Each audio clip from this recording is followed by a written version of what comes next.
मत्ती अध्याय 1। अब्राहम की संतान, दाऊद की संतान, यीशु मसीह की वंशावली। अब्राहम से इसहाक उत्पन्न हुआ, इसहाक से याकूब उत्पन्न हुआ, और याकूब से यहूदा और उसके भाई उत्पन्न हुए। यहूदा और तामार से पेरेस व जेरह उत्पन्न हुए, और पेरेस से हेस्रोन उत्पन्न हुआ, और हेस्रोन से एराम उत्पन्न हुआ। एराम से अमीनादाब उत्पन्न हुआ, और अमीनादाब से नहशोन, और नहशोन से सलमोन उत्पन्न हुआ। सलमोन और राहाब से बोआज उत्पन्न हुआ, और बोआज और रूत से ओबेद उत्पन्न हुआ, और ओबेद से यिशै उत्पन्न हुआ, और यिशै से दाऊद राजा उत्पन्न हुआ, और दाऊद से सुलैमान उस स्त्री से उत्पन्न हुआ जो पहले ऊरिय्याह की पत्नी थी। सुलैमान से रहबाम उत्पन्न हुआ, और रहबाम से अबिय्याह उत्पन्न हुआ, और अबिय्याह से आसा उत्पन्न हुआ। आसा से यहोशाफात उत्पन्न हुआ, और यहोशाफात से योराम उत्पन्न हुआ, और योराम से उज्जियाह उत्पन्न हुआ, और उज्जियाह से योताम उत्पन्न हुआ। योताम से आहाज उत्पन्न हुआ, और आहाज से हिजकिय्याह उत्पन्न हुआ। हिजकिय्याह से मनश्शे उत्पन्न हुआ। मनश्शे से आमोन उत्पन्न हुआ, और आमोन से योशिय्याह उत्पन्न हुआ।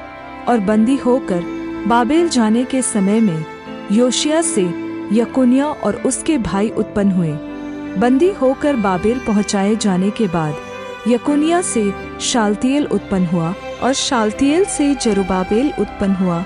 जरुब्बाबेल से अबीहूद उत्पन्न हुआ। अबीहूद से एलियाकीम उत्पन्न हुआ, और एलियाकीम से अजोर उत्पन्न हुआ। अजोर से सादोक उत्पन्न हुआ।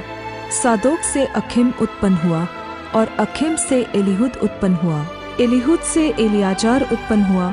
एलियाजार से मत्तान उत्पन्न हुआ, और मत्तान से याकूब उत्पन्न हुआ।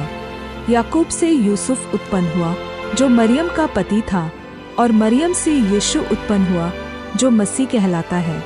अब्राहम से दाऊद तक सब 14 पीढ़ी हुई, और दाऊद से बाबेल को बंदी होकर पहुँचाए जाने तक 14 पीढ़ी, और बंदी होकर बाबेल को पहुँचाए जाने के समय से लेकर मसीह तक 14 पीढ़ी हुई। अब यीशु मसीह का जन्म इस प्रकार से हुआ कि जब उसकी माता मरियम की मंगनी यूसुफ के साथ हो गई, तो उनके इकट्ठे होने के पहले से वह पवित्र आत्मा की ओर से गर्भवती पाई गई। अतः उसके पति यूसुफ ने, जो धर्मी था और उसे बदनाम करना नहीं चाहता था, उसे चुपके से त्याग देने की मनसा की। जब वह इन बातों की सोच ही में था, तो परमेश्वर का स्वर्गदूत उसे स्वप्न में दिखाई देकर कहने लगा, हे यूसुफ, दाऊद की संतान, तू अपनी पत्नी मरियम को अपने यहाँ ले आने से मत डर, क्योंकि जो उसके गर्भ में है वह पवित्र आत्मा की ओर से है।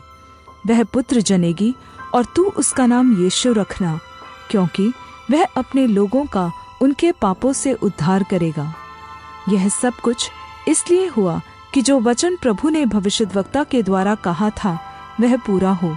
देखो, एक कुंवारी गर्भवती होगी और एक पुत्र जनेगी, और उसका नाम इम्मानुएल रखा जाएगा, जिसका अर्थ है परमेश्वर हमारे साथ। तब यूसुफ नींद से जागकर परमेश्वर के दूत की आज्ञा अनुसार अपनी पत्नी को अपने यहाँ ले आया, और जब तक वह पुत्र न जनी तब तक वह उसके पास न गया, और उसने उसका नाम यीशु रखा। मत्ती अध्याय 2। हेरोदेस राजा के दिनों में